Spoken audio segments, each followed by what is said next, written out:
isn't coming. It's here. It's here.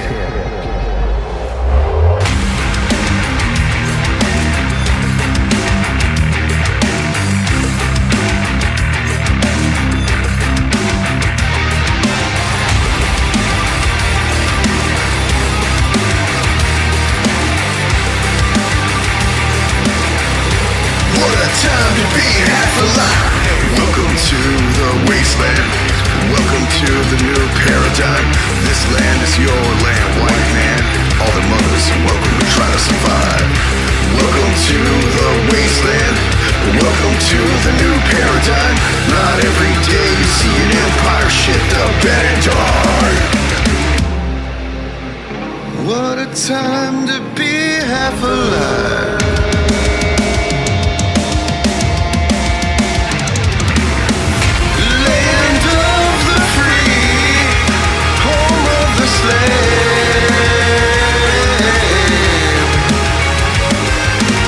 This land was made for you and me. Let's take it to the grave. Let's take it to the grave. We're accelerating and we're running out of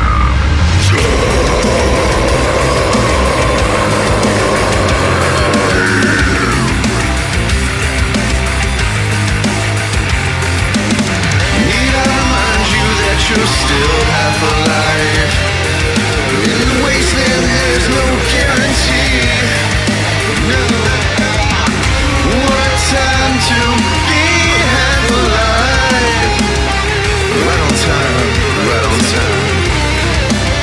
Yeah. What a time to be half alive.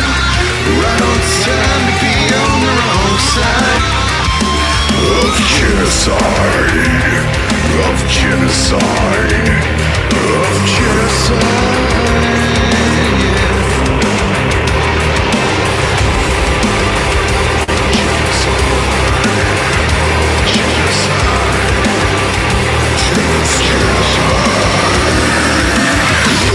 Welcome to the wasteland. Welcome to grifter paradise. This land is your land, rich man. Poor motherfuckers gonna kill each other just to survive. Welcome to the wasteland. Welcome to the new paradigm. Not every day you see an empire shift the bed and dark. You believe we let it all go to the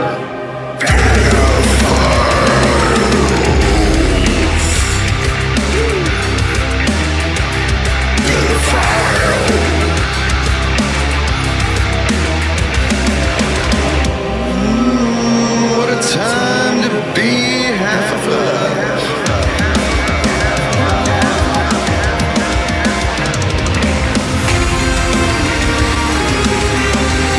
Half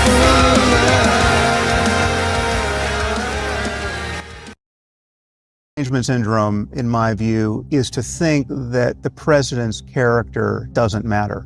He's the most distractible, venal, corrupt, self-dealing, narcissistic, self-absorbed, heady person to ever occupy the office, and that doesn't matter. The reason why his character matters is because he's got 3 more years in office. We have no idea what kinds of challenges we're going to face as a country, but we know that all of his decisions are downstream of who he is, of the kind of thinker he is, of how he engages with information, of what he knows and doesn't know, what he cares to know and doesn't care to know, right? So what does he know about Putin? What does he know about the Middle East? What does he know about China? What is going to modify his judgment about what he should do? Would we have bombed Iran if the mullahs had been smart enough to offer him a golf course deal in Iran?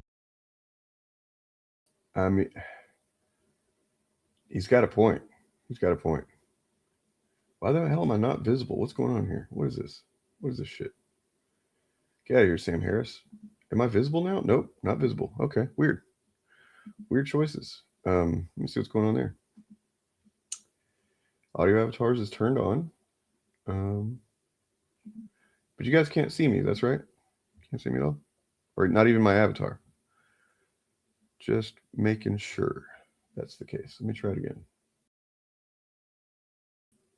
Nope. Weird. Weird, weird, weird.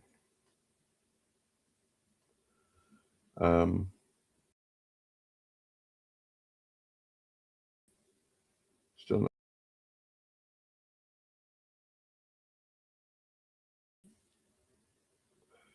I guess we'll do it this way. Since I'm not visible. Hello, everybody. Welcome to LiveAF. This is a Friday show that we do on Fridays. And today is Friday. So that's what we're doing. Even though just did one two nights ago for New Year's Eve. Happy New Year, by the way. If you were not here, what we did was we sat around and talked about stuff and then said Happy New Year. Pretty unique. But yeah. So crazy shit's going on the former the platform formerly known as Twitter. So Elon's AI bot thing, Grok, which I think is probably, I don't know, it's in the running for the worst one, which is like pretty bad because they're all pretty bad. But this probably, yeah, I think this takes it over the top. You know, first it was already the one that was like the most directly associated with it promoting Nazi shit, right? Which it has done. It actually went on a tangent a couple months ago where it was like, Hitler's great. You know, it just wouldn't shut up about Hitler. It's kind of weird. Everybody can hear me, right? I'm hoping everybody's hearing me, even if you can't see me. Can I get a indicator that people are hearing me, please? Let me try this. There we go. Can you hear me now? Could you hear me before? Let me get this off of there. Then we got that. There we go. Nice. Or we can just go with this one. That one's cool too. Boop. Yeah, there we go. That works. What's up, Harrison and McLeod? Can you guys let me know if you can hear me, please? Please, somebody let me know if you can hear me. Type into the chat box, please.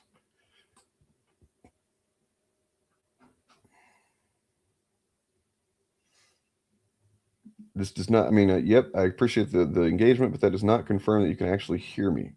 Okay, cool. Whew, all right. Yeah, let's look at this real quick, man. This is crazy. I don't, like the ways that I imagine this has to happen are not good.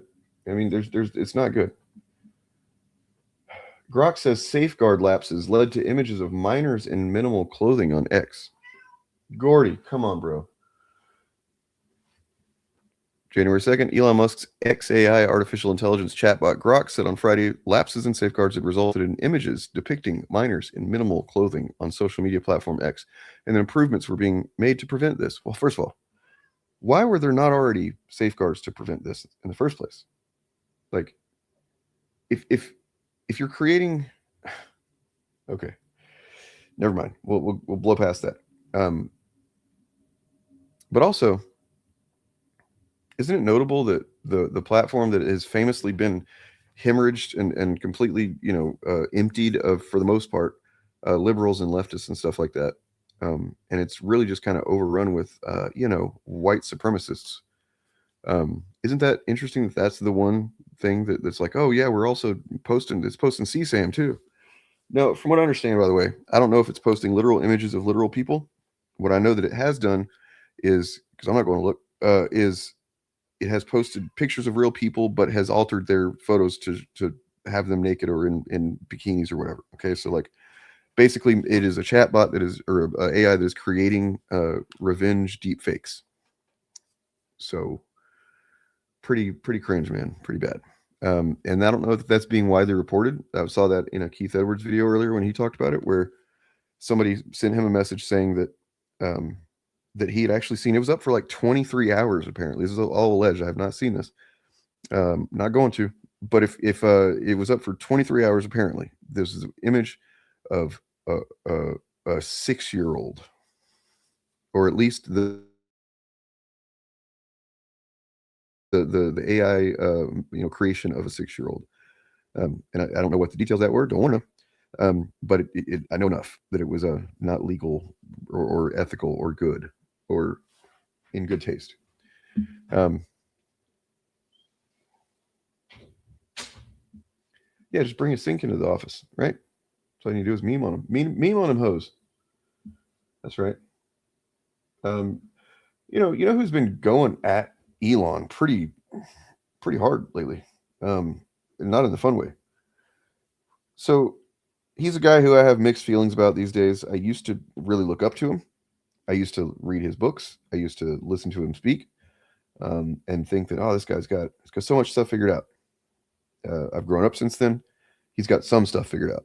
And that is the guy that I showed a video of before the stream, Sam Harris, who up until recently, I don't think I would have taken any time to listen to anything he had to say. Not since 2020, when I heard his kind of weird takes about BLM and stuff like that.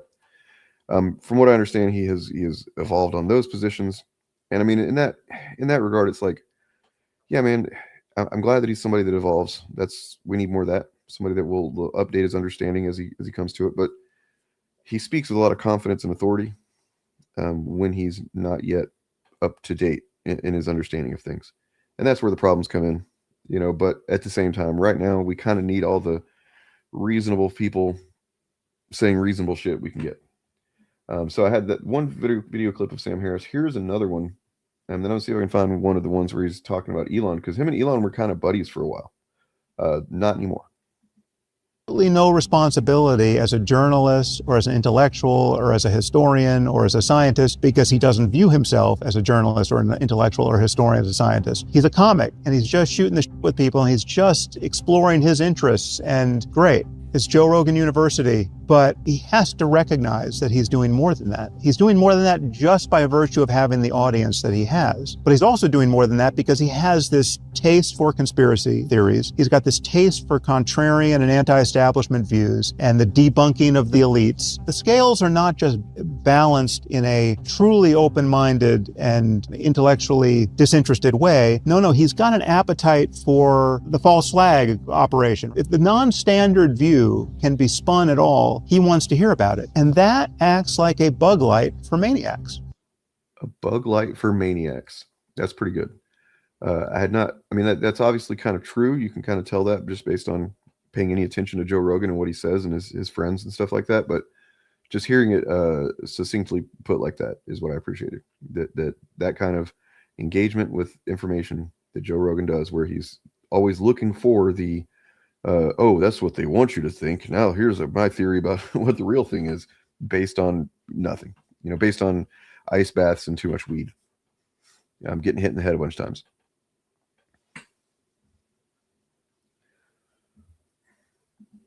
Yeah. I mean, this is a conversation I had with a friend. Well, not really a friend. He was an acquaintance years and years ago. If you know of the band Tool, and you know anything about them, and you know what they sound like, and you've heard my music, you probably can identify that I'm a fan of Tool. I am a big fan of Tool. So back in the day, they released an album, or it was a live album called Salival, and it had some live performances of songs that were kind of redone a little bit from the album versions. Songs I believe were "Push It," "Third Eye," off of their second full-length album. Anyway, during the intros to one of those, I forget which one. I think it was "Third Eye." Yeah, it had so on the album version there is some Bill Hicks, the comedian Bill Hicks, who Maynard and Tool were big fans of. It's got him telling a couple of jokes that relating to the content of the song before the song actually really gets started. In the live version, they had expanded that and had him saying more stuff. And the main thing that it was saying, that Bill Hicks was saying and repeating, was think for yourself, question authority. And that was kind of repeated. And I believe that was actually something that they had. Was it Bill Hicks saying that, or was that actually what's his name? Electric Kool-Aid Acid Test guy. I forget. Nonetheless, you have Tool, a band who, if you pay any attention to their music and their live show and stuff, they probably have dabbled in, they certainly have dabbled in some mind-altering, consciousness expansion substances. And, so them saying think for yourself, question authority, that's kind of vague, but I mean, it's a good vibe for the music. And I had a acquaintance, who also was a big Tool fan, and he was convinced that just meant like question literally everything, and to the point where like just question it, but don't come to a rational, solid answer on anything for yourself. And I just remember getting really frustrated with him about that. Like, that's not what it's saying, man. It's not saying to just literally question every literal thing that you come across and like don't fucking decide anything, because that leads you down the path of Joe Rogan, essentially. You know what I'm saying? So you end up like, oh, I don't trust the school system. I don't trust them to teach. I don't trust historians. I don't trust science. I don't like. What do you trust, man? How do you get out and go into the world every day or something if you literally don't trust anything? Like, no, you trust something. You just like being that special fucking pick me where you want to say, I don't trust this or that. And it's like, meanwhile, you're trusting everybody that is on the road with you every day. Yeah. Anyways, fucking stupid way to think about things. And from that moment on, I stopped listening to Tool, and I can't be a fan of theirs. No, I'm just kidding. Totally kidding. That's stupid. Right. Yeah. He had that one guy. I don't know if that was an archaeologist that he had on, the guy that had cancer, and he didn't know that, or he did know that. And then like he was talking shit on the guy later, about how like weak and stuff he was. And it was the dude posted about how like, well, I have cancer. It's like, holy shit, Joe Rogan. What a piece of shit. What a piece of dog shit. So you guys know who Michael Dell is, right? I've been meaning to show this clip here just so you guys can get a look at it. Right, exactly. Yes.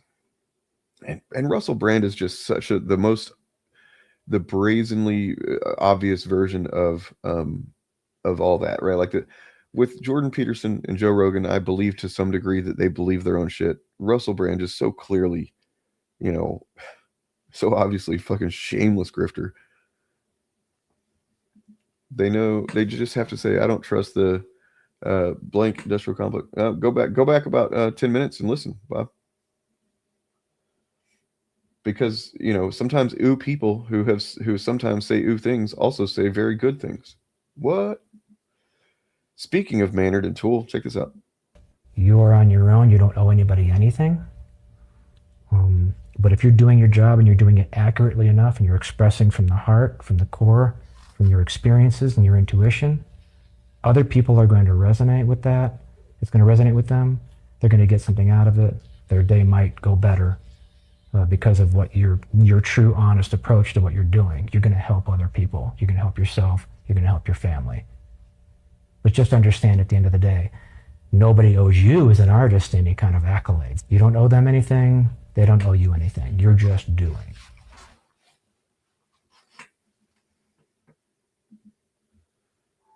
Flint Dibble. Poor dude has a good YouTube channel himself now, Silverline. I don't know who that is. Oh, no, that's the guy that I was talking about. I got you. Yeah.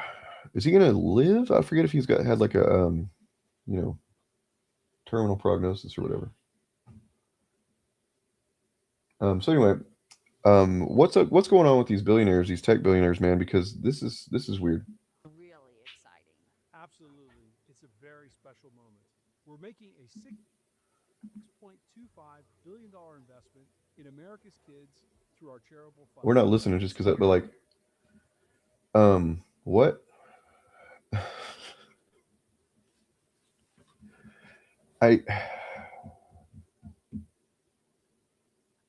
Oh, that's good to hear. Good to hear. Yeah, he's got some good moments. I'll play him again. I have 2 clips of him that I'll play again at some point later on. If you want to stick around for those. Yeah, I mean, so she is not, as far as I can tell, a Snapchat filter. I think that's just how she looks. Let me look up another picture. So what's her name? Susan Dell or something? Michael and Susan Dell, yeah. Okay.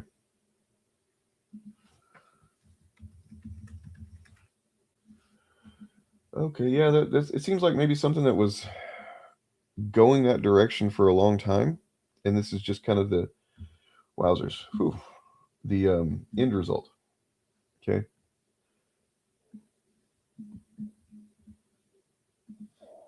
So it seems like she determined a visual identity in the 90s, maybe. It's like, I'm never, ever, ever, ever gonna change this. No matter what. And maybe she should consider doing that, because it's not good. So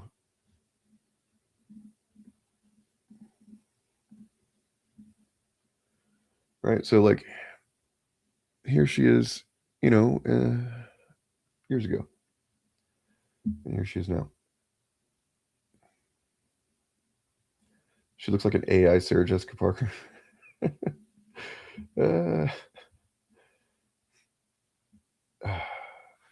But no, it's not. I mean, look, they're billionaires, so they're not real people.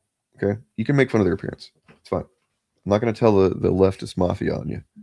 That podcast. No, but also it's not just how she simply looks, right? Like going back to this, it is the way she holds herself is odd.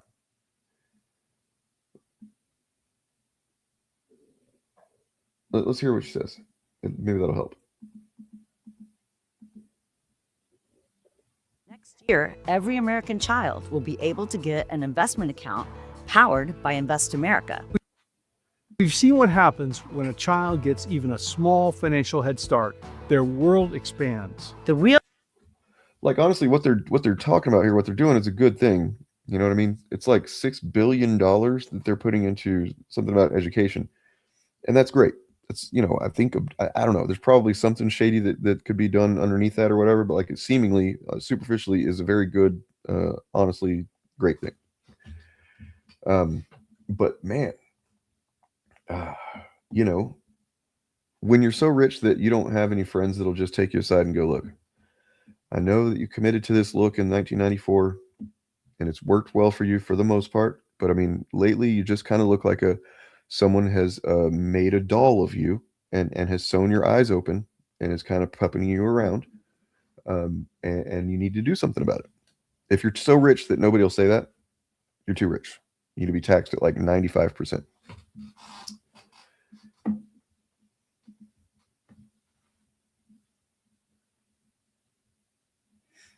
Speaking of, check this clip out. The right has their story and their narrative. For all of the problems in this country, they blame immigrants and trans people, right? That's their story. Now, they're fucking bullshitters and they're lying, and those people are not a problem, but that's their story. Our correct story is trans people are not the problem. Immigrants are not the problem. The problem are the billionaires, the warmongers, and the fascists. If you're not going to stand up to billionaires, warmongers, and fascists, I have no interest in you. So, does anybody have a guess who he's talking about there? Unless you've seen the video, then you already know. But does anybody want to know who he has completely written off at this point?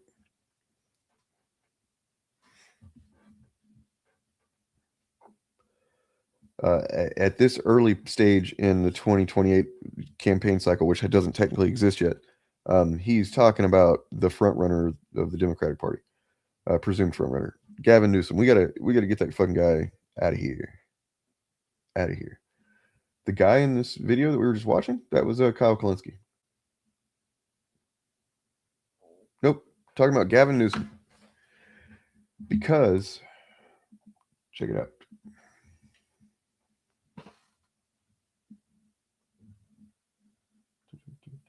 Let me find it. In the meantime, here's this. Another music thing.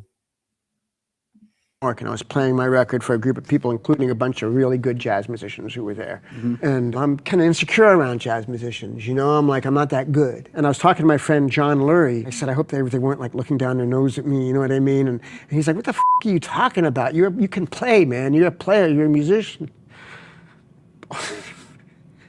And I realized, like, because of that kind of shit I felt when I was a kid around the jazz musicians, and I admired them so much, and I felt like I went to this other kind of music, I've always felt so insecure about it. I realized, like, you know, I don't need to. And especially like when I went to go make my record and I was playing with these great jazz musicians, and I was like, God, I hope they're not just doing it for a check, and they're gonna look down on me and think, oh, he's a no-playing fucking rock dude, he doesn't really understand. And it wasn't like that at all. They're like, we're all climbing this mountain of music, like, God, my wife's gonna laugh at me. I always fucking cry in an interview. She's like, you're not gonna cry, are you? Can you imagine Flea being insecure about his bass playing? Right?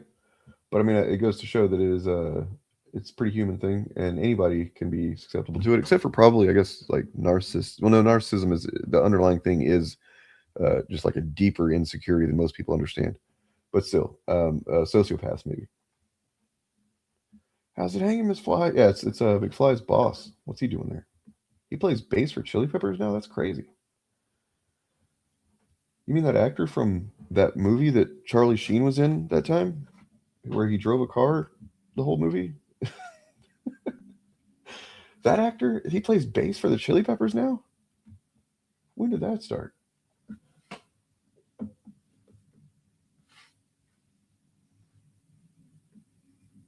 Oh yeah, he was from Kenobi. I forgot about that. And, you know, it's good to know that Flea's out there still, you know, getting a job here and there, doing some stuff. I mean, other than being the bassist of Red Hot Chili Peppers, but I'm gonna have to talk about them at some point, man, because I'm a big fan of Chili Peppers for a long time, big fan. Okay, but I don't listen to them anymore, like intentionally, and it kind of hurts because I do want to listen to them. It's not the music. It's some stuff that is, man, it's so common these days. It's fucking terrible. Like, it's some stuff that's come out about around their vocalist Anthony Kiedis, and potentially some problematic relationships that he's had, or maybe still has. I don't know. I haven't really looked into it enough. I kind of don't want to, because then if I look into it and I find it, then if I find out it's any of that true, then it's final. It's final. I can't be a Chili Peppers. I don't want to listen to it anymore. I understand you can separate the art from the artist. I understand that. It's one thing when we're talking about, you know, like if it really is contextual. Like, you know, Joss Whedon is the example I've given before with like the Avengers movies. Yes, he's the writer and director, but the first two, but he's far from the only person that made that happen. It was not his vision that, you know, it really wasn't. You know, he just took what was on the page and what was, you know, the movies that came before the Avengers and kind of smashed them together. He did it well, but, you know, I love the music about that. I love the actors, you know, so like I can watch those and not feel like I'm taking on Joss Whedon's vision, right? Roman Polanski, on the other hand, nah, I'm good.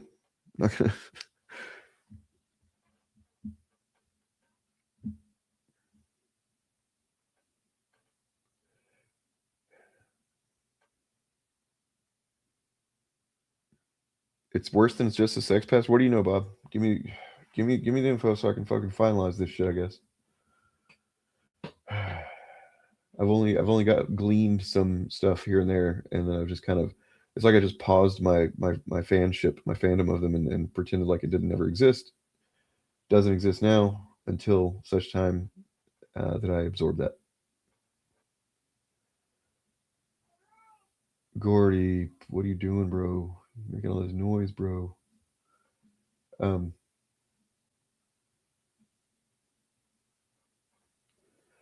Right, and there's J.K. Rowling. I mean, you know, I was never a Harry Potter fan before anyway, so that's not even hard for me. That was completely the easiest thing in the world for me. Like, oh, she sucks. Oh, that's too bad. I'll have to continue not giving a shit about Harry Potter. Oh no. Oh no.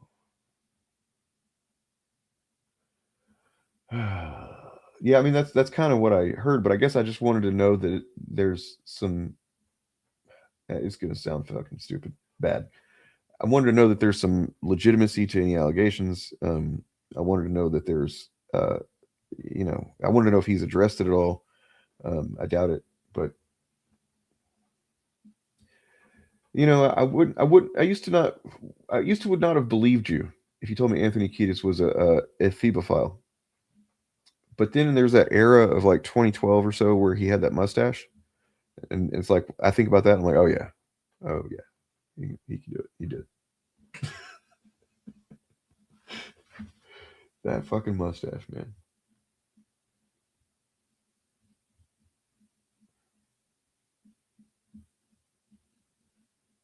So I'm trying to find this Kolinsky video.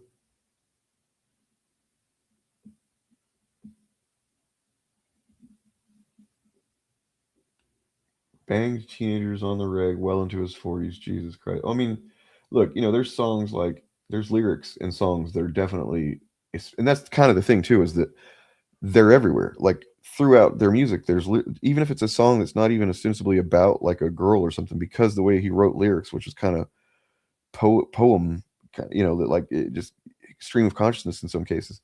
There would be some idea that would be dropped in the middle of some song about something completely different, and it would be like, you know, there's literally a song called "She's Only 18." You know, and it's like the lyrics otherwise are not even. He could be singing about his niece or something, because it's like she's only 18, don't like the Rolling Stones, you know, and then like just describing a young person who's, you know, whatever. It's like it's not even sexual as far as I can tell. So, but it's still like I can't listen to that anymore. I'm not gonna listen to that shit. Ted Nugent doesn't even apologize for his shit. Ted Nugent like is just he's like, yeah, I'm proud of it. I'm a fucking piece of shit. I'm Ted Nugent.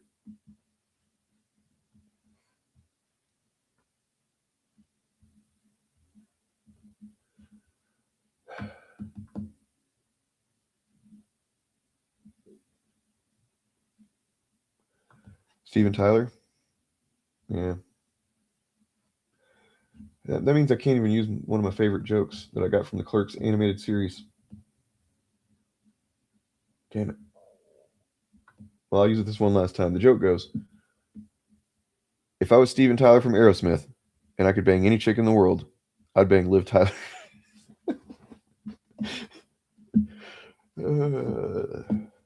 Yep. That's a Kevin Smith classic right there. So I've been watching more of Kyle Kalinske lately, and I've been processing the fact that he and Crystal Ball are married and stuff. You know, it's fine. I'm glad they're happy. But I wonder if you guys know about this incident from earlier in his career, where he actually reacted to some content that she was part of before they knew each other.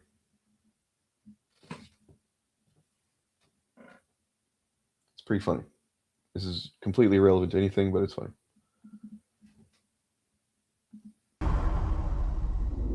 So it would appear that the plane was shot down. Can you tell us anything more from your military training of what sort of missile system that may have been coming from? Well, you're a dumbass, aren't you? I'm sorry, sir.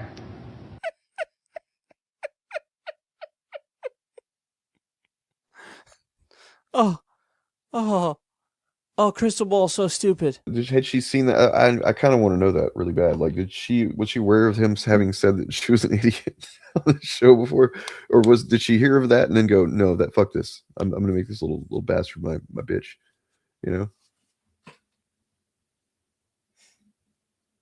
We're gonna crack that fucking code. As soon as this broadcast is done, we're gonna get to work on this report.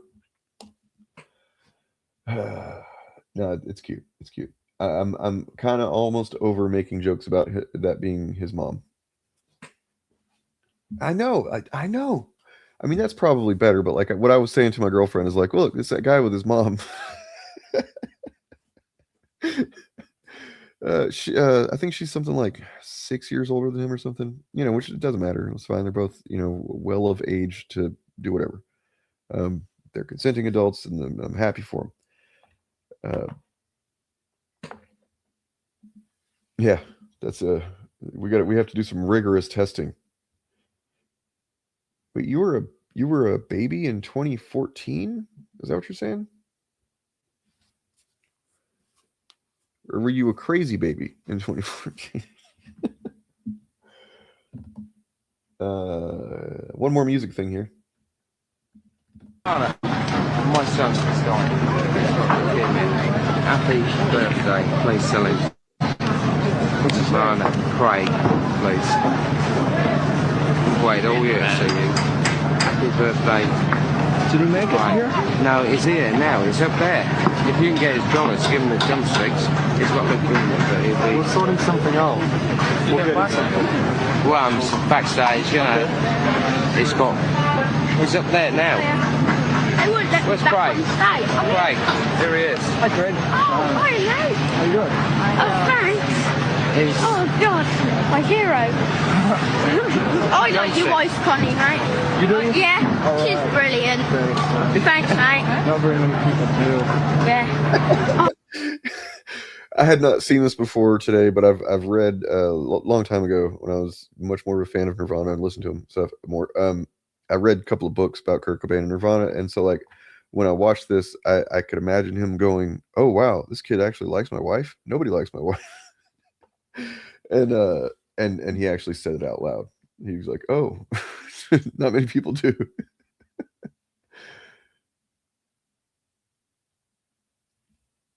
Yeah. You know, I honestly, like, I remember watching Kyle's shit. Some of the, I mean, almost certainly some of the very first content that I watched on YouTube because, you know, like I've said before, first I was just now and then not watching, like I would watch a trailer or music video or something on YouTube for years.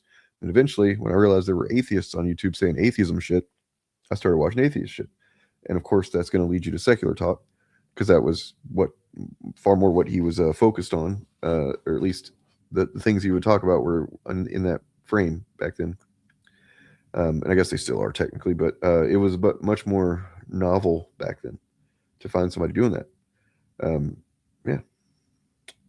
So it's just cool to see him.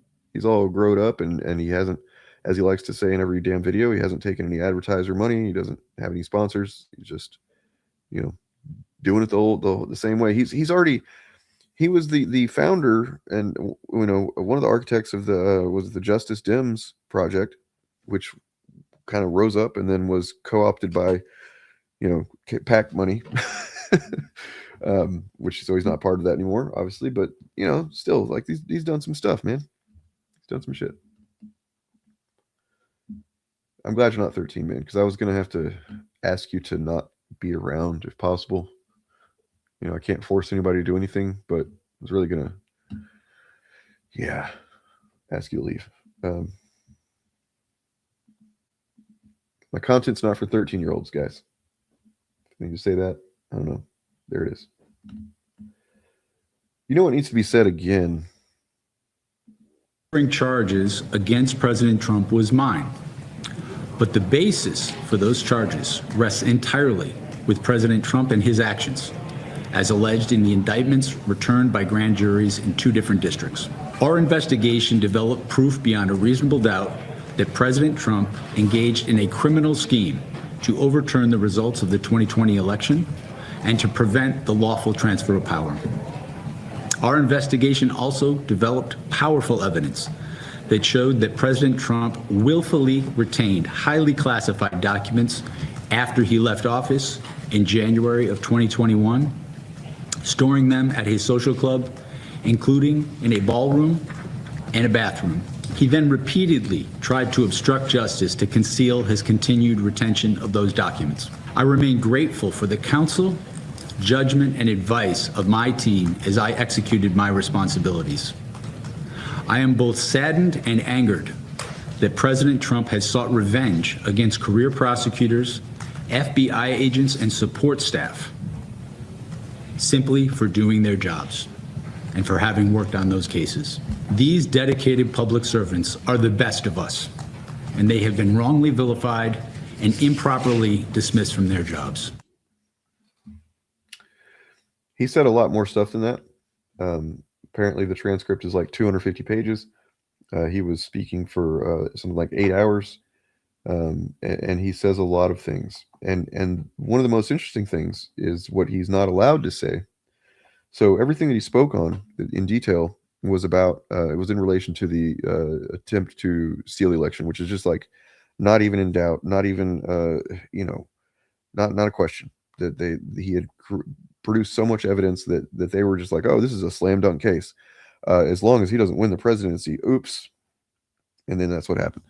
And the thing goes away. But the thing that he's not even allowed to speak on because, what's her name? Judge Cannon, the one who was so favorable to Trump throughout all this stuff, and is basically kept his ass out of prison, you know, long enough to become president again. She apparently there's an injunction against Smith speaking about the document theft incident, if you want to call it that, you know, where he had just like troves of classified and sensitive, you know, very high level documents that he had stolen from the White House when he left. and then he had just stored them like in his shitter at Mar-a-Lago. Okay, they're just like next to the can. So you just can imagine that he was probably just like thumbing through these fucking classified documents and nuke plans and who knows what while he's taking shits. Before he pays somebody to wipe his ass. Yeah. So he can't even talk about that. But what needs to be talked about is what kind of deal did he make with Cannon? If there's another opening for a Supreme Court justice, I think I have an idea who he's going to put forward. You know what I'm saying? Hopefully. That would be kind of devastating if that happened. But yeah. Here is J.B. Pritzker saying some good shit. Idiot. Best way to spot an idiot. Look for the person who is cruel. Let me explain. When we see someone who doesn't look like us, or sound like us, or act like us, or love like us, or live like us, the first thought that crosses almost everyone's brain is rooted in either fear or judgment, or both. That's evolution. We survived as a species by being suspicious of things that we aren't familiar with. In order to be kind, we have to shut down that animal instinct and force our brain to travel a different pathway. Empathy and compassion are evolved states of being. They require the mental capacity to step past our most primal urges. This may be a surprising assessment because somewhere along the way in the last few years, our society has come to believe that weaponized cruelty is part of some well-thought-out master plan. Cruelty is seen by some as an adroit cudgel to gain power. Empathy and kindness are considered weak. Many important people look at the vulnerable only as rungs on a ladder to the top. I'm here to tell you that when someone's path through this world is marked with acts of cruelty, they have failed the first test of an advanced society.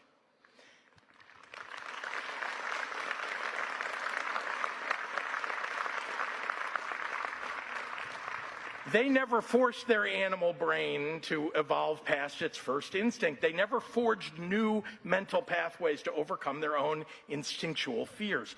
And so, their thinking and problem solving will lack the imagination and creativity that the kindest people have in spades.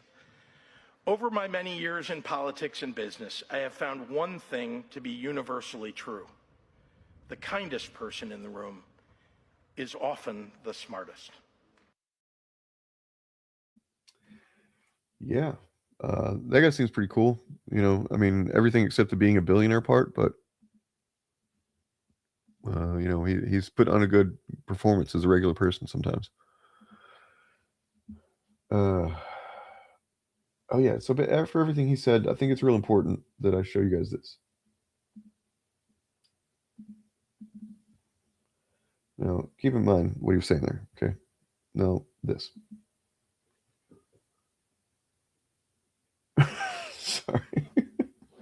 Sorry. sorry.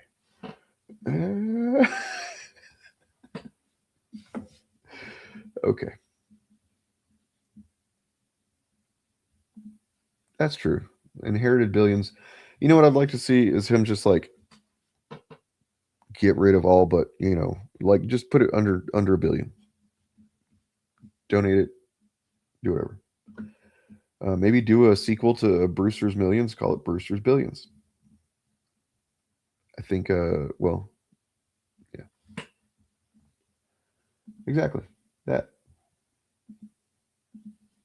So, but Bob, I want to show you this one clip of Sam Harris, and then I'll throw that away. But this actually was, I thought was very well put, and I'm glad that he's out here saying good shit again, because he was kind of like on my ew radar for several years as well. Absolutely no responsibility as a journalist or as an intellectual or as a historian or as a scientist, because he doesn't view himself as a journalist or an intellectual or historian, as a scientist. He's a comic, and he's just shooting the shit with people, and he's just exploring his interests, and great. It's Joe Rogan University. But he has to recognize that he's doing more than that. He's doing more than that just by virtue of having the audience that he has. But he's also doing more than that because he has this taste for conspiracy theories. He's got this taste for contrarian and anti-establishment views and the debunking of the elites. The scales are not just balanced in a truly open-minded and intellectually disinterested way. No, he's got an appetite for the false flag operation. If the non-standard view can be spun at all, he wants to hear about it. And that acts like a bug light for maniacs. A bug light for maniacs. That's good shit. Here's this thing about Newsom, by the way. I think you guys will probably agree with me and Kyle on this one. Guys, so we got to talk about this. As you all know, Gavin Newsom has been having some missteps lately, to say the least.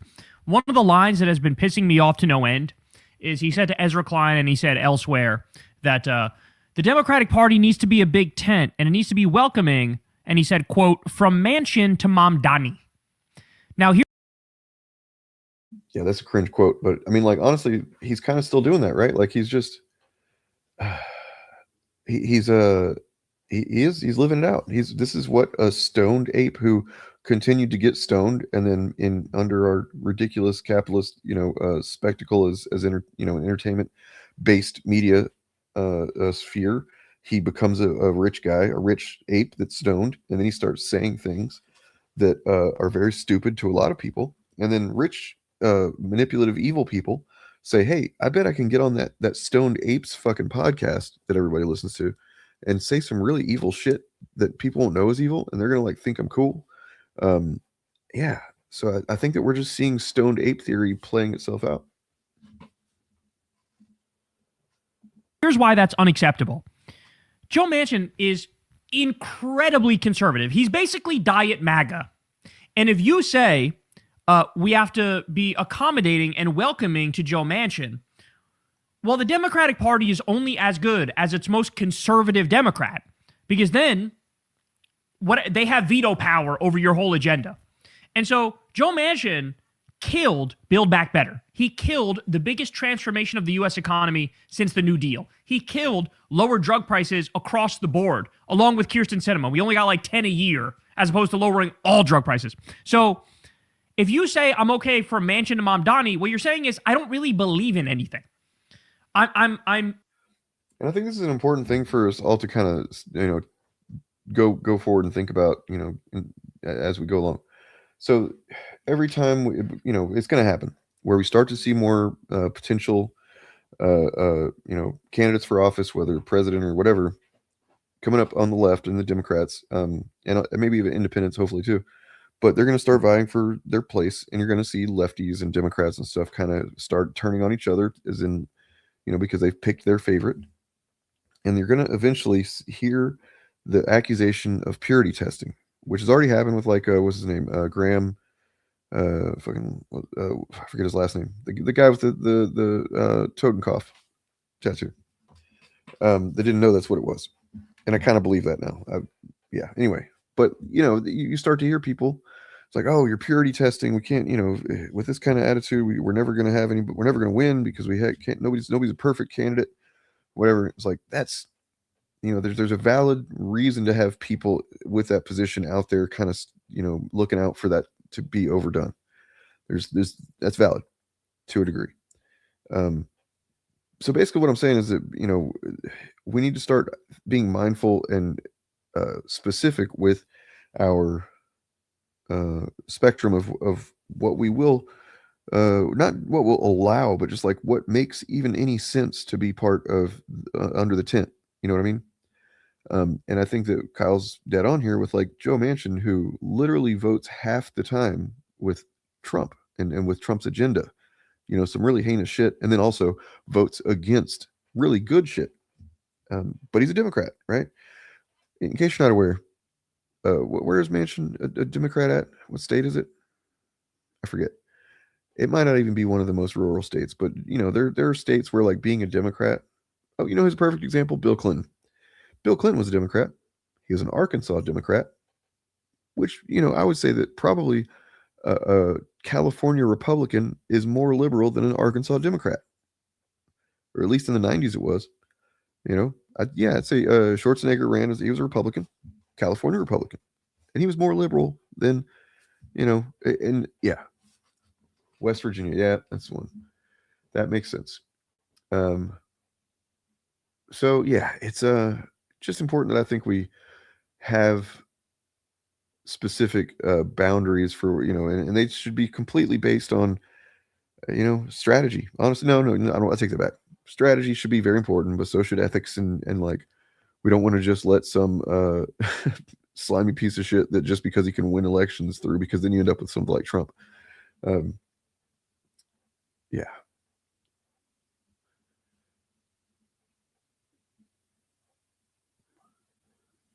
Did they release the Epstein files? I've taken a break on American politics. Man, you should just go look in the news. I don't know, dude. Like, I don't know what to say there. Very conservative, but also very far left. That's what you're saying. Like, I have a contradictory ideology, and I don't really stand for much myself, right? It's the big tent bullshit taken to an absurd conclusion, to the extent where, you know, you got to follow up to that and say, okay, would you accept, you know, a tent so big that it's Mamdani to Trump? My guess is he'd say, well, no, of course Trump's not in the coalition. He's Trump. He's like the epitome of, you know, the bad side. And it's like, okay, but then Joe Manchin literally voted with Trump 50% of the time. We have to have some higher standards than that, right? I'm not saying you purity test to the high heavens where everybody's got to agree on fucking everything. But what I am saying is you have to make a stand for something, and like, if you build it, they will come. But he's not a leader. He's just trying to like crowd surf his way into the White House. Okay. Now, having said that, I think he may have just fully disqualified himself from 2028. Because what he said here, this is beyond a non-starter. Look, I grant you that there are some Democrats out there that when they hear Gavin Newsom go, oh, we want a big tent from Manchin to Mamdani, there's some Democratic voters who are going to go, yeah, I get it. You know, I get it, right? Not everybody's me. Not everybody is as ideological as I am. And there's going to be plenty of Democratic voters who go, yeah, maybe I agree or maybe I don't, but like, it's whatever. It's not like a big deal that he said that, right? Well, I found something that will be a big deal to almost every Democratic voter. Look at this. David Dayan says, are we cool with the Democratic presidential frontrunner raising money from billionaires to oppose a billionaire wealth tax in advance of a 2028 campaign where he'll need a lot of money, likely from billionaires? And he has this piece here, and it says, the measure faces opposition, talking about a California measure where they're trying to do a wealth tax on billionaires. The measure faces opposition from Silicon Valley investors and others, including Governor Gavin Newsom. At the New York Times DealBook conference this month, Newsom said a wealth tax was not pragmatic. The Democrat, who has been close with people like Mr. Page, is raising money for a committee to oppose the measure. The committee received at least $100,000 donation from the venture capitalist Ron Conway, great last name, Conway, in November, according to state campaign finance records. So here's Gavin Newsom, and right before the 2028 election, he is on record fighting against a billionaire wealth tax. Ladies and gentlemen, pound the gavel. It is a rap-ski on this guy. It's over. It is done. I don't want to hear it. He's absolutely tanking his chances of being the nominee, and nobody should support him as the nominee. Why do I say that? He is undermining a core principle of what it means to be a Democrat in the year 2026. He's undermining a core principle of that. The right has their story and their narrative. For all of the problems in this country, they blame immigrants and trans people, right? That's their story. Now, they're fucking bullshitters and they're lying, and those people are not a problem, but that's their story. Our correct story is trans people are not the problem. Immigrants are not the problem. The problem are the billionaires, the warmongers, and the fascists. If you're not going to stand up to billionaires, warmongers, and fascists, I have no interest in you. Now, you can say, well, Kyle, he will stand up to the fascists. Maybe. But he is one of our core villains. He's saying, no, I'm actually with them. And why is he doing it? Well, they get it exactly right here. He's doing it because he wants to suck up to them, and he wants their donations when he runs for president in 2028. And He's using an outdated mental model of politics where he thinks, what, this is just business as usual. This is just how politics functions. And we all need to raise money. I'm going to raise money from the people who have the most money and everything will be fine. But no, we're not stupid anymore. Everybody knows you raise money from billionaires and you represent the billionaires. They ask you for favors, you deliver for them. And if you do that, that is directly against the will of the American people. And so you are stabbing Americans in the back. You are choosing oligarchy over democracy when you do something like that. And so let's just remember, guys, we don't just say billionaires are the enemy and billionaires are the villain for the fuck of it. We don't do that. We say it because it's real. Did you know the bottom 80% of Americans? I was going to say that too, but then I remembered that he did do the, Prop 50? Is that it? Which, you know, it could still be argued for sure that that's a self-serving thing because he wants to be president. And he doesn't get to be president if they're rewriting the rules and shit. So he had to fight that. But still, he did technically do that. So that's the only thing. It's still not enough. It's not enough. There's almost certainly going to be somebody that comes out of the fog between now and then that is going to be actually somebody exciting. Somebody that gets the blood pumping, you know what I'm saying? Somebody like what's that one guy's name? Let's see. I think I have something from him here.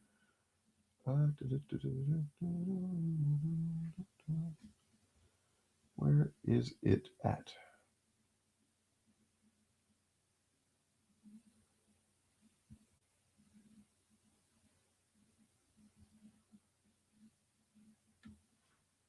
I know I've got it here somewhere, God damn it.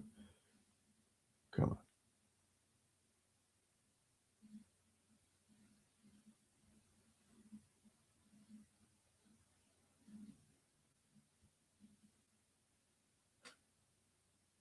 Nope, not that one. That's the victory speech. Need the inauguration speech. Where you at? Come on now.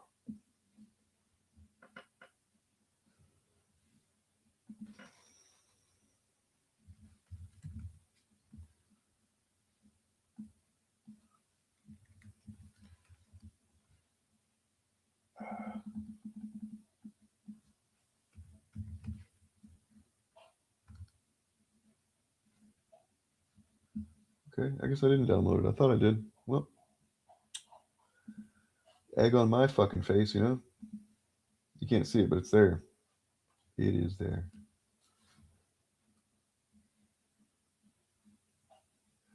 Well, here's this.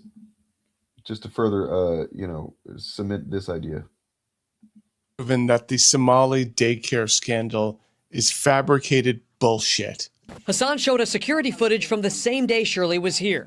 According to the timestamps in the videos, this woman takes a young child into the center at around 9 a.m. that day, about 3 hours before Shirley arrives at the door closer to the street. Within the hour after Shirley leaves, a woman arrives at the other door with a stroller. Tuesday afternoon, WCCO found at least a dozen children at ABC Learning Center. Records show Minnesota officials last visited the daycare in November, noting some corrected and ongoing violations related to day-to-day operations, but no record of fraud. When the media visited these Somali daycare centers in Minneapolis, they were shown time-stamped security footage of people dropping their children off. Every part of Nick Shirley's video falls apart under scrutiny. But now a scarier thing is happening. 2 p.m. this. Yeah, it took me a second to realize what he was showing here, but when it hits you, you're gonna be like, no. Place is supposed to be open. It closes at around 4:30. We're gonna try and buzz one more time to see if anybody opens up. Okay, so nobody's going to open. Okay, another entrance. Gonna knock again. Now every wannabe grifter influencer is going up to daycare centers and just banging on the fucking door. Because what the fuck is wrong with you? For the record, Nick Shirley is the same guy who went to CCOT, aka the El Salvadorian death camps, and went inside and made a YouTube video showing how great they were. He's also the same guy who went to Ukraine and made a video pretending that there was no war going on with Russia. Oh, and coincidentally, for sure, he was also literally a guest at the whatever roundtable that the Trump administration had regarding, Antifa, the secret terrorist organization, a few months back.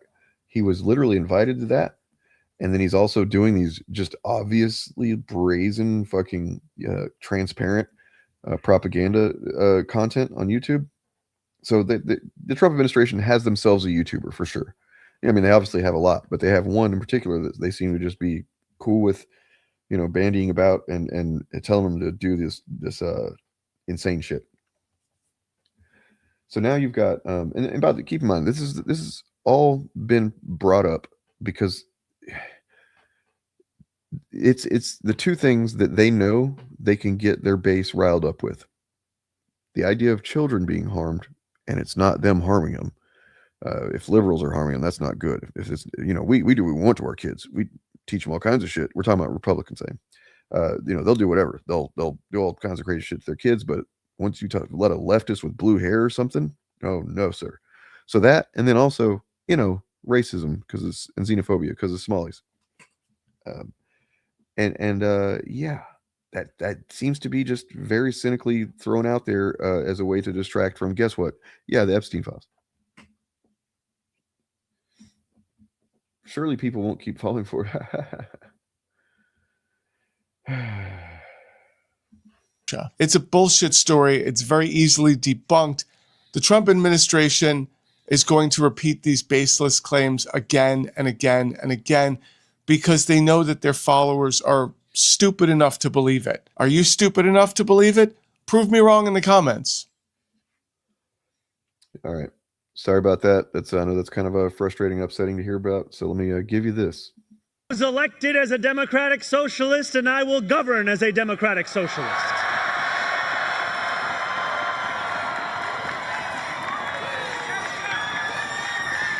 I will not abandon my principles for fear of being deemed radical. As the great senator from Vermont once said, what's radical is a system which gives so much to so few and denies so many people the basic necessities of life. This is going to be kind of messed up to say, but let's be real here. Bernie, maybe I'm wrong. Hopefully I'm wrong. But Bernie doesn't have like a whole shitload of time left in the world, right? Like, he doesn't have, I'd say within 10 years, 15 for sure, but I mean, honestly, probably much sooner. So it's, he didn't make it to the big chair. He didn't make it. It's not his fault. They fucking rat fucked him. Yes, we all know that. We all know that happened. But for him to be able to sit there and see this moment, it's pretty good. It's pretty cool. And I'm glad for that. So, I would hate to think that Bernie would leave this world without feeling like he actually started something, right? And he definitely did. He definitely did start something.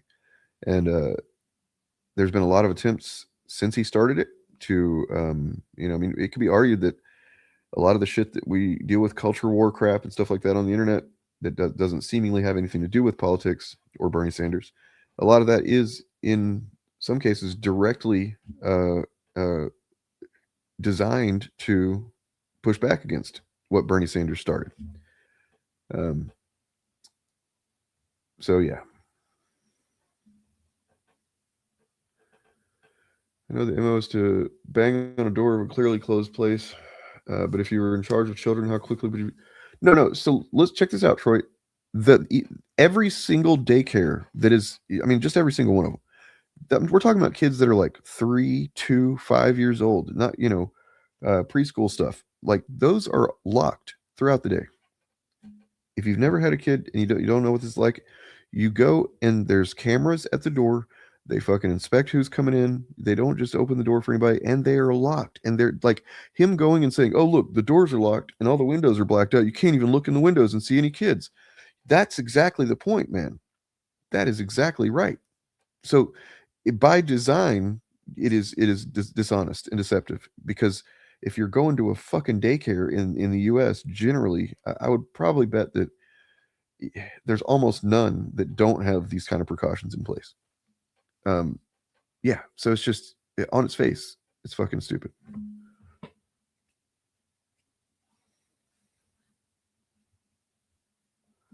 For too long, those fluent in the good grammar of civility have deployed decorum to mask agendas of cruelty. God damn, that's fucking...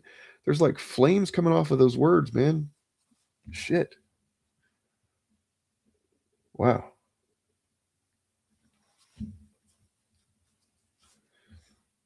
Yeah. Yeah, no, they don't fuck around at daycares, thankfully. They would be out of business. They wouldn't be a daycare that exists if they just kind of willy-nilly let people come in and bang on the doors and see inside the windows all day. Because as we're learning, there are some truly vile motherfuckers in the world. And yeah, got to protect kids from them.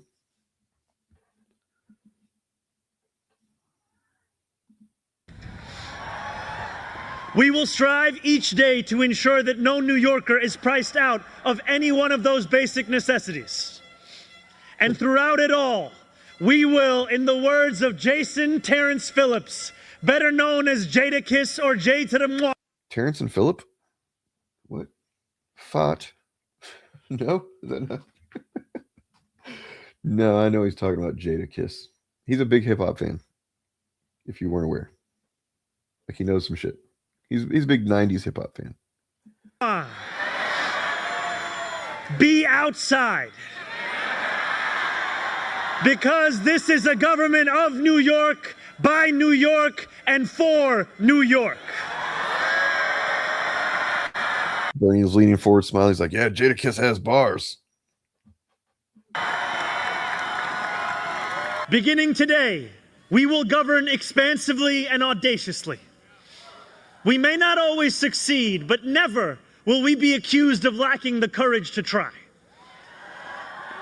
To those who insist that the era of big government is over, hear me when I say this. No longer will City Hall hesitate to use its power to improve New Yorkers' lives. Man, it's gonna be really compelling to find out how things go. You know, I mean, obviously, hopefully, there's just all the success possible. It's not gonna be. There's gonna be a lot of pushback. Yeah, but it'll be definitely interesting to see what they're able to get done there in New York City, and then you know, hopefully see that succeed, whatever they are able to get accomplished or implemented, and then we can hopefully start to move the needle on, you know, some of the ideas that have been essentially spoiled by bad faith discourse in this country and propaganda for decades.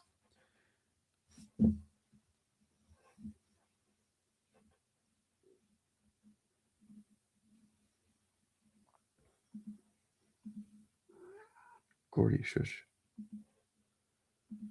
Shush, shush, shush. So I'm going to get going here in a few minutes. It's not going to be a long one, but let's see. Okay, I'll pet you. I will pet you. Calm down. Relax, bud. Relax.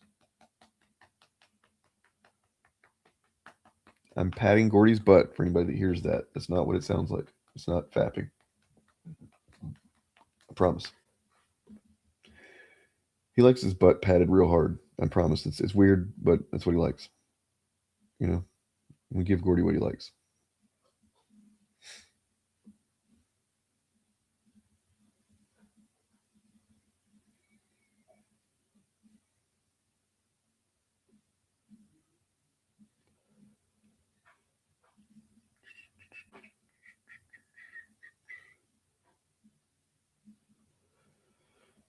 Is anybody here familiar with the channel Science Fiction with Damian Walter?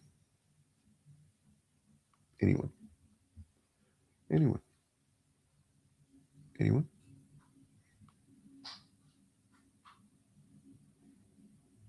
If not, you should go subscribe to him. I'll get his link in a second. But here's a video that he put out recently. That so he doesn't often put out explicitly political content, but he's let it be known in his content. For instance, like I showed a video of his probably over a year ago now. It was his review or kind of discussion about the movie Civil War, not the Marvel movie, but the Alex Garland movie. And his thing was specifically about how Critical Drinker covered Civil War. And that's when he kind of came out of the closet, so to speak, to me, as far as like, oh, this guy's awesome. because he very much did not like Critical Drinker's take, because it's Critical Drinker. But check this one out. This one's pretty good. My friends are worried about me. I've been skipping social events, ditching familial commitments. Instead, I've spent the last 3 months in a basement drinking Red Bull and watching Rumble streams. I've developed a sick fascination for right-wing political influencers, and I've noticed one thing. These grifters are all Batman villains. Which is why I call them the Joker right. Because I can't be the only one who feels that American conservatives are like a Joel Schumacher Batman movie that never ends. One of those 90s Batmans with visible nipples and a leading man who's only there for the money, and at least too many villains. Because that's what we're dealing with here. The patients have taken over Arkham Asylum. The Batman villains are running the show. The thing the Joker right understands about Batman is that the villains really are the whole of the story, which is ironic because in the Batman mythos, the nasty caricatures of mental illness were coded as threats to social order, which in mid-century America meant anything smelling vaguely leftist. You really don't get a much more establishment hero than Bruce Wayne. A fortunate son of inherited wealth, a capitalist elite, a man who solves social problems by punching poor people in the face. Batman's creators, Bob Kane and Bill Finger, wrote iconic... So that take in the past I've railed against, because I think it's really reductive and stupid, especially lately in comics. To say that Batman just goes around beating up mentally ill people is, you're not even trying to engage honestly with the content if you say that. However, for setting up the premise of the video that he's talking about, what he's talking about here, I'll allow it. Batman villains like the Joker and the Riddler as parodies of anti-establishment radicalism, straw men, which showed anything that went against the conservative values of 1940s America as criminal insanity. A tradition which continued for most of the history of Batman. Poison Ivy is literally an eco-terrorist. Activist. She's basically Greta Thunberg, but hot and ready to kill for the cause. Catwoman at her best is a socialist thief in the archetype of Robin Hood, stealing from the 1% to give back to the rest. Matt Reeves, the Batman, made the Riddler a literal incel raging against the power of the patriarchy. Lesser known Batman villain, Anarchy, is a full-on anti-statist revolutionary, a deliberate critique of anarchist philosophy. It's not even subtext, it's just text. Then, of course, there's Bane, imagined in Chris Nolan's worst Batman movie as a populist demagogue, raising up the people with fake leftist rhetoric against Gotham's deep state. Take Gotham from the corrupt, the oppressors of generations who have kept you down with myths of opportunity. That sounds like Jeremy Corbyn, Bernie Sanders and Jean-Luc Mélenchon teamed up to topple Gotham. But Bane is an agent of the League of Assassins, selling the socialism of fools to Gotham the same way Trump sells it to America. And how could we forget the Joker, the greatest of all Batman villains? For anybody that's not aware, the term the socialism of fools, it refers to Nazism. But we'll come back to the Joker. The Joker right's entire thing is to make the political right look like the revolutionary left. That's the trick. That is the prestige. To reimagined blue-haired wokesters and penniless adjunct professors as the establishment. To convince you that the people with pronouns in their bios are the ones with their boot on your neck. And somehow persuade millions of Americans that the inherited wealth of Donald Trump and Elon Musk are for the revolution. And that stunning act of role reversal has worked too well. I remember when the Conservative was a man in a suit, a grey-haired man in a grey suit, not a Botox spray-tanned narcissist, a boring man, a man who wanted to lower capital gains tax and conserve the established social order, not an orange balloon of grievance. The right are still pretending to be decent conservatives. Oh yes, they're going orthodox. They're becoming tradwives. I'm making sourdough bread in a prairie dress to own the libs. But underneath the Laura Ashley aesthetic, they have gone insane. Today's right are the sum of all dark triad personality disorders in our society, and like all abusers, the right blame their insane behavior on their victims. The left, look what you made me do! I had to assault the Capitol because you suggested I use pronouns. I had to embrace fascism because you made a mermaid black. I had to embezzle billions of dollars of military contracts because DEI. While the left are boring, dull, fact-based. Sam Cedar is just some guy who watches too much news. That's true. I was going to look into Vivaldi. Is one that was proposed as a if you're kind of concerned with the direction that Firefox is going. Vivaldi seems to be one that is still holding out strong against the AI garbage. But don't hold me to that. I have not tried it out myself. I'm just saying that that's one I've heard mentioned.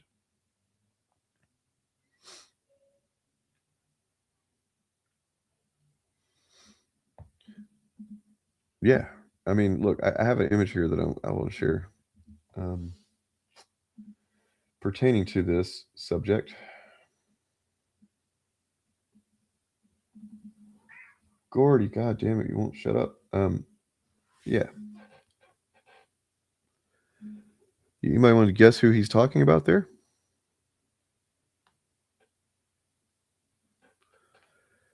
Anybody want to take a wild stab at who Ricky Gervais is referencing?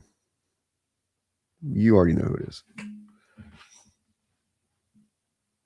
Imagine being so privileged and disconnected from the experiences of common people that this is your take, on Trump.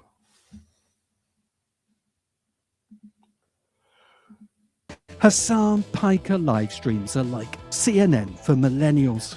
The Navarra media team are about as spectacular as a cup of tea. A tepid cup of tea in a Quaker meeting hall. And that's a good thing. Because you can't grift left. Left-wing audiences actually do things like checking sources. So my impulse was to challenge that whenever I heard him say it, to say you can't grift left. Because I was going to be like, well, no, you can, because like Jimmy Dore. And then I was like, wait a second, but Jimmy Dore doesn't grift left. He grifts from the left to the right, really. You know what I'm saying? Like he doesn't take anybody that has any sense very long to recognize that he's what he's pushing, kind of thing. I don't know. I'd be interested to hear what you guys think of that. You think it's possible to grift to the left?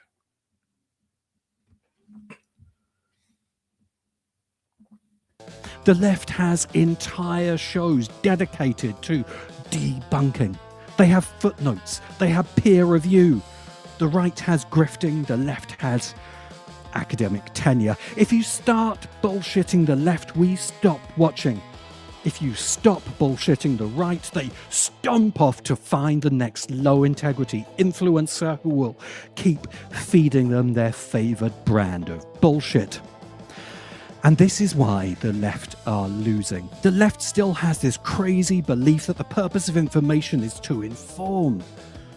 But the Joker right realized long ago that the only reason to say anything is to strike a sick pose while surfing the vortex of bullshit. Early in my career, I did a gig for a UFO magazine that was going online. As a naive 20-something, I asked the editor of the articles about alien abductions and corn circles weren't a bit unbelievable, and got the blunt response, that was the point. Anyone who believes this shite will believe anything. Like those Nigerian email scams that are deliberately done to filter out all but the dumbest idiot. The point of UFO stories is to identify the credulous who want to believe. Relax, McLeod. Nobody said that he was on the left. What I said was that he used, or at least the last time I paid any attention to him, which was years ago, like in 2020, 2021, he was using language and positions of the left that are ostensibly of the left, and then like seemingly intentionally driving a wedge into what was a unified solidarity on certain topics. There was the what was it? Force the vote shit. Is just a really weird thing for anybody to suddenly just decide to dig their heels in on at that point, because of the landscape politically at the time was not favorable at all. Anyway. Then target them with highly profitable financial offers and other scams. That was the noughties. Now think about the value of UEA media in the age of crypto and AI scams. One moment the credulous are learning about tic-tac aliens on Joe Rogan. The next they're losing their pension on Melania coin. Or being told to vote Trump so the billionaire oligarch can fight the deep state. Ufology is a potent form of what Princeton philosopher Harry Frankfurt called bullshit in his famous essay on bullshit. Yes, bullshit does have an academically rigorous definition. It is impossible for someone to lie unless he knows the truth. Producing bullshit requires no such conviction. Bullshit is information that the producer and the consumer know to be false. They choose to believe for reasons. For the consumer, it's easier to believe that snake oil cures all ills. For the producer, who is unscrupulous and immoral enough, the fake cure is a great way to get rich and gain power. The MAGA movement is nothing but an accelerating vortex of bullshit. UFOs, immigration, pseudo-archaeology, anti-vax health supplements, crypto, trans athletes, all whipped up to hurricane speeds to serve rule number 1. If you'll believe this, you'll believe anything. And once you understand that the Joker right is a business model, sell bullshit to the credulous, then sell the credulous to the powerful, their insanity comes into sudden clarity as brutally, terrifyingly sane. But those who live by bullshit die by bullshit. What's up, guys? Let's take a time out for real talk. Do you feel like you don't fit in this world? That society is a constant performance, like they want you to become someone you're not? Introducing today's sponsor, Stagnate Maturity Blockers. In a world obsessed with emotional development, self-reflection, and not being exhausting, Stagnate Maturity Blockers let you pause your psychological growth at a stage that suits you. Becoming a man shouldn't have to mean moving out of your parents' basement, not getting angry about Star Wars casting a black actor. These are societal constructs that don't have to apply to you. Stagnate Maturity Blockers actively suppress empathy, self-awareness, and the phrase "I don't know." Stagnate Maturity Blockers are entirely natural. We resource pure red for every pill, and our lead flakes are scraped directly from pre-regulation automobile exhaust pipes. Stagnate Maturity Blockers, because growing up is for woke people. Maturity blockers not approved by science, philosophy, or anyone who knows you. Side effects include permanent outrage, alienating loved ones, starting podcasts, and confusing age with wisdom. The all-father of the vortex of bullshit, the bearded Texan Kronos vomiting up the lesser gods who would follow, is Alex Jones. Jones kick-started the bullshitosphere. Yeah, shit has gone so far now that like Alex Jones is literally saying that the Epstein files are a real thing. They're it's a real deal, but like Trump isn't part of them. That's his position right now. Alex Jones is officially not the craziest conspiracy theorist on the right anymore. That would be Candace Owens. By realizing that his InfoWars show on cable, then the internet, would face zero consequences for spreading any lie until he was sued for $1.4 billion by the Sandy Hook families. They can't wait to send the police to your house to chop your testicles off. Slap a muzzle on him, and Jones for... I agree, Jay Kung. I wish, you know, I don't think that he's been made aware, maybe. I don't know what the deal is. I saw that he has I kind of stumbled upon his Facebook group, apparently he's got, that he's active in. It's weird to have a Facebook anything at this point, but much less a group and be active in it. You know, and he talks to, I guess, his community and stuff pretty regularly, and I thought about kind of asking him, like, what's up with these AI things, man? Like, did these already exist and you use them, or did you make these? Do you understand why this is not good? But you know, he doesn't know me from anybody, so I know how annoyed I've been in the past whenever somebody tries to come at me like that. So you know, maybe I'll try and reach out to him, see if he wants to come on the Shillcast or something. And yeah, see what happens. Not to like confront him about the AI, but we probably would ask him about that if he did. Come on. But I am going to get going here in just a minute, guys, because I gotta take a shit ski. So, on that note, here's this. Look at that. Look at these guys. Handsome crew.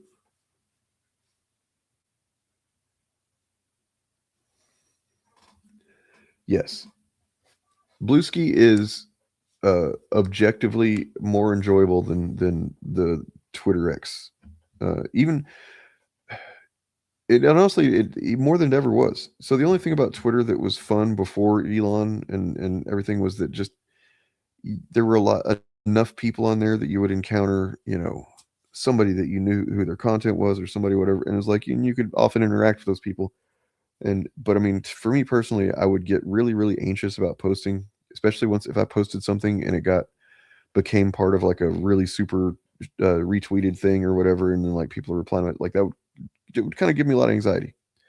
And I know that that's actually the point of it, is like you want to go viral. You want people to fucking repost your shit. It's like, that's great. But like, I still would get some anxiety over it. Blue Sky, I don't really have that problem, partially because I don't have nearly the following that I did. But I don't engage with it the same way, that it doesn't operate the same way. The cool thing about Blueski is that you kind of just follow who you want to follow.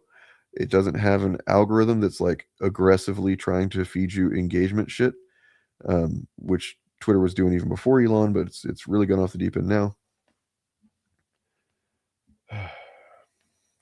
So.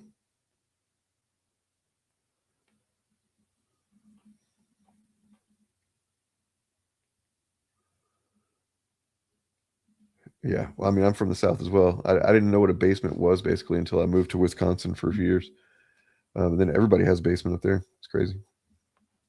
I knew what a basement was. I just did not know what it was like to be in one until, like, yeah. Okay, so, all right. All I got left, man, is, you know, my own shit, I guess, is in my music. So I'll probably play some of that. While, you know, let stream go. See if you guys want to listen to that some. Oh, I have this. I haven't even watched this yet because I wanted to save it and react. Let's check it out real quick. This is a movie trailer, I guess. I'm guessing this is an AI movie trailer. I don't know for sure, but it's yeah, it is it looks like a thing, like a crazy thing. So let's check this out.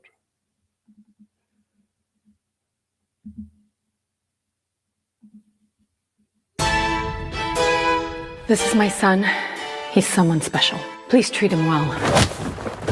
Get him! It's better to die standing than live on your knees.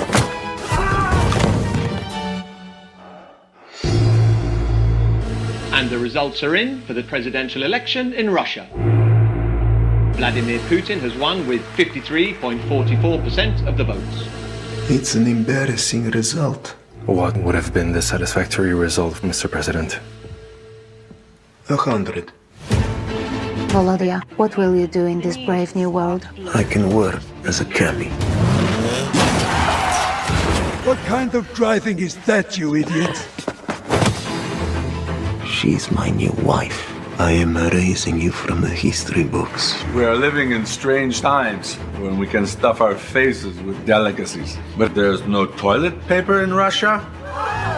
Where did he get that? You forgot to ask what I want in return. Anyone who does not accept the deal must leave. Let's start this party!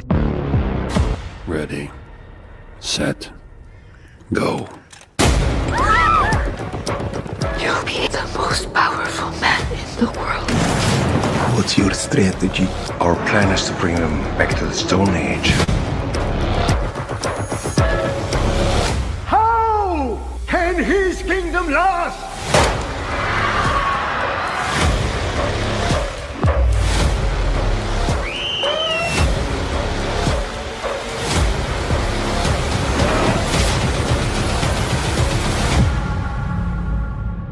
Hand your power over to me.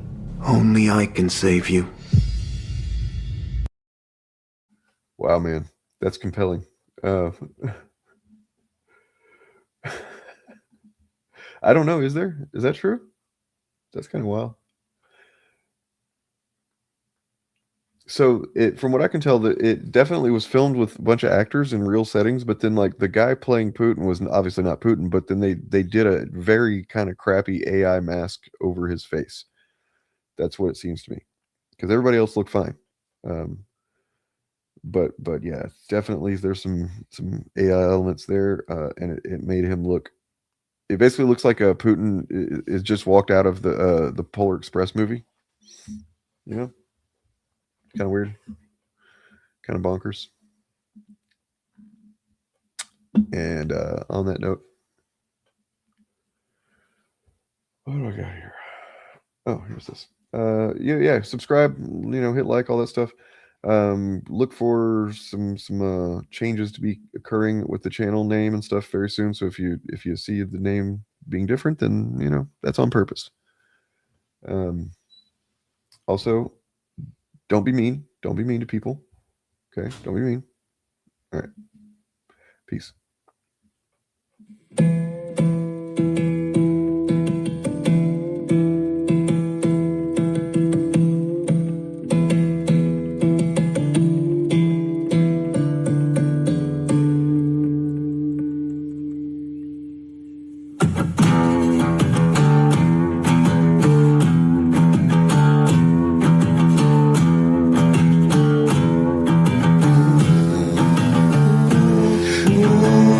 Something has to change. Undeniable dilemma.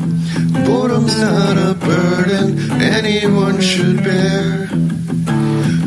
Constant overstimulation numbs me, but I will not want you any other way. It's just not enough. I need more. Nothing's dreams are satisfied. I said I don't want it. I just need it to breathe, to feel, to know I'm alive. Ooh, finger deep within the borderline. Show me that you love me and that we belong together. Relax, turn around and take my hand.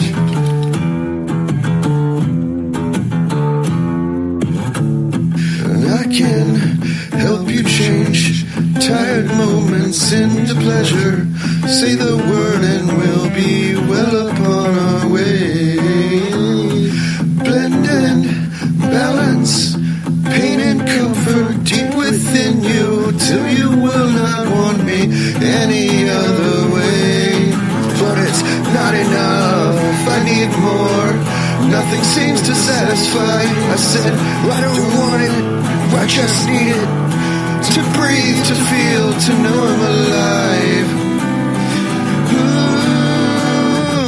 Now go deep inside the borderline. This may hurt a little, but it's something you'll get used to. Relax, slip away, yeah.